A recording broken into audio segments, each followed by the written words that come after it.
Sometimes a bad game can kill an entire franchise. This has happened many times in the past. Unfortunately, it's also possible for a good game to kill a franchise. Whether they just don't sell or gamers didn't like the changes, all the titles on this list ended up doing a lot of damage to their series. Get ready for 10 good games that destroyed their own franchise. Back home, it was time for some R&R, the only way I knew how.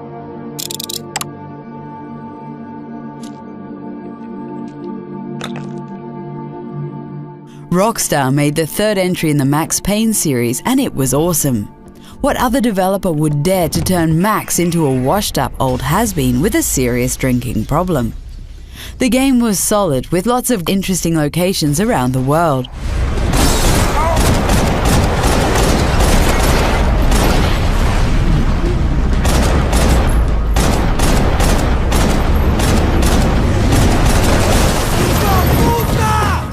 Unfortunately, the game wasn't a huge hit like Rockstar's other franchises.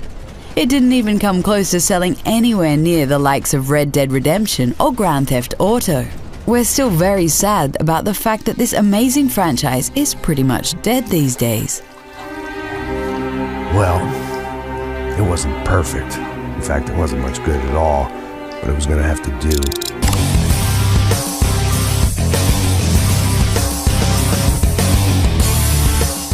Can you believe the excellent Burnout Paradise killed the entire series? This game took the destruction of this arcade racer and put it into an open world. It turned out to be a great idea and gamers loved it.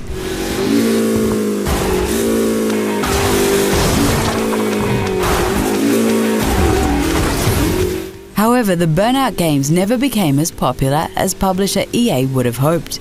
That's why they made developer Criterion make Need for Speed games instead, since those always sell a lot based on the name.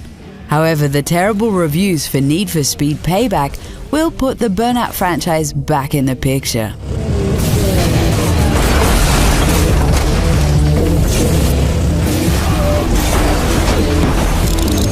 Would you act in daylight when darkness is your ally? The Splinter Cell series used to be one of our favorites. We absolutely loved the adventures of Sam Fisher, and his latest game, Splinter Cell Blacklist, was pretty great too. However, that was 5 years ago, and we haven't seen a sequel since. Splinter Cell Blacklist let gamers choose between an aggressive or stealth playstyle.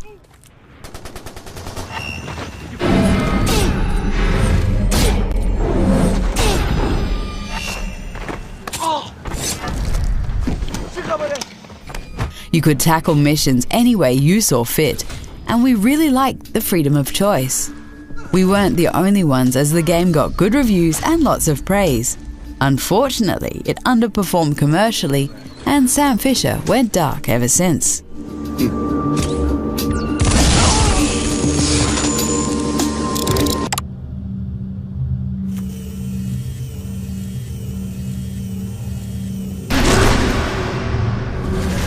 The first Condemned game mixed psychological horror with an interesting fighting system. It was almost as if you were playing the video game version of the movie Seven.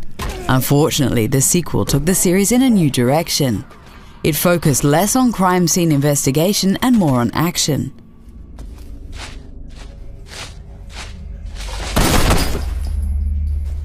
The fans didn't like this change, and Condemned 2 Bloodshot was a commercial failure. However, it's still a very good game with lots of great moments. It's such a pity this series died, because we really would have liked to have seen a new Condemned on this generation of consoles.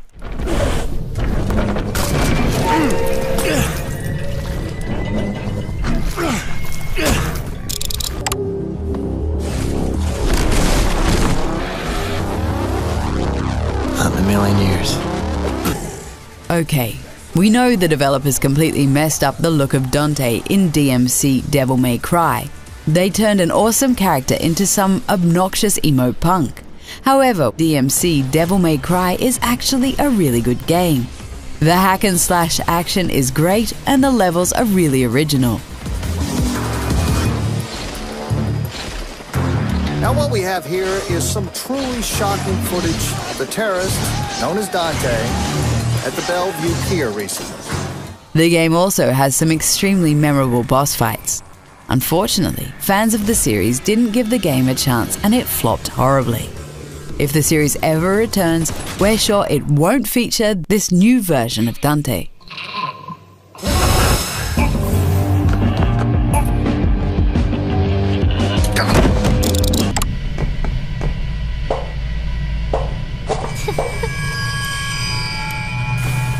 Fear is another great series that mixed horror with amazing gunplay. The first two games gave us a very scary story about a little girl with supernatural powers. It had a lot of jump scares and quiet moments. However, the developers turned Fear 3 into something that resembled Call of Duty. Everyone, eyes!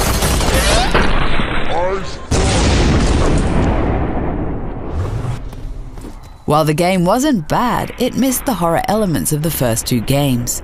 Fans didn't like this new direction for the series and it underperformed commercially. Such a shame, because Fear definitely had a lot going for it.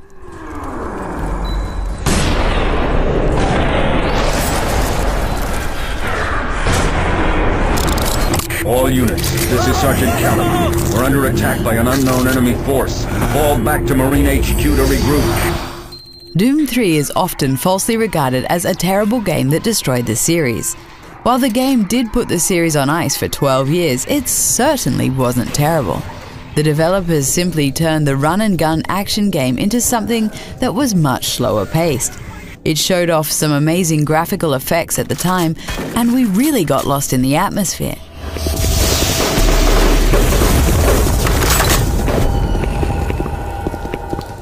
Doom got rebooted in a great way in 2016. This version of the game was fast-paced and brutal like the first two games. Sometimes it's better to never change a winning team.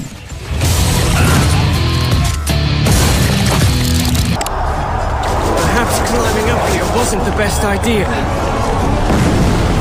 Prince of Persia: The Forgotten Sands was the last entry in the famous action-adventure series. The game took the series back to its roots with lots of platforming and interesting time mechanics. However, fans weren't interested anymore because Assassin's Creed was taking off at the same time.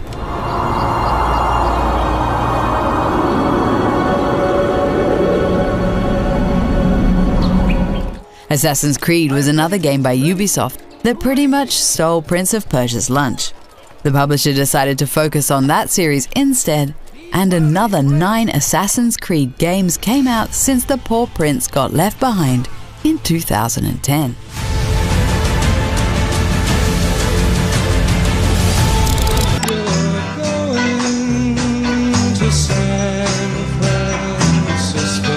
Watch Dogs is another great series that probably won't see any sequels soon. The first game wowed gamers with amazing trailers, but the actual release turned out to be a lot less impressive. Ubisoft took the criticism to heart and made a lot of changes to the sequel. I think next time we're gonna need a higher firewall, pal. Cyber Driver!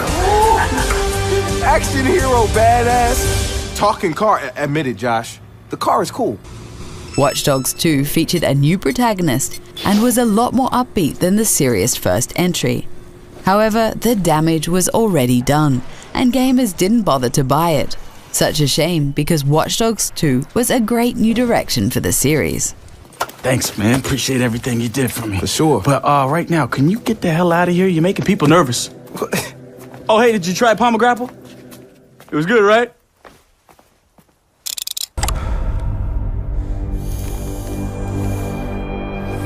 I never asked for this.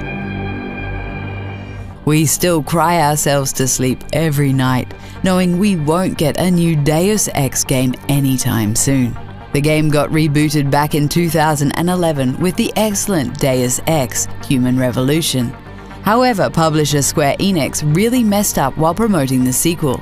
They came up with a ridiculous pre-order system that soured a lot of gamers. If pre-order goals are reached, everyone gets to select one reward from each tier, as well as the ultimate prize. Deus Ex: Mankind Divided still turned out to be a great game, even if it was a little too short. Unfortunately, it didn't sell well, and the series has been on ice ever since.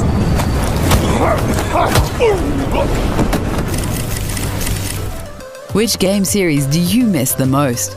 Let us know in the comments, and don't forget to like the video and subscribe to the channel. Come on.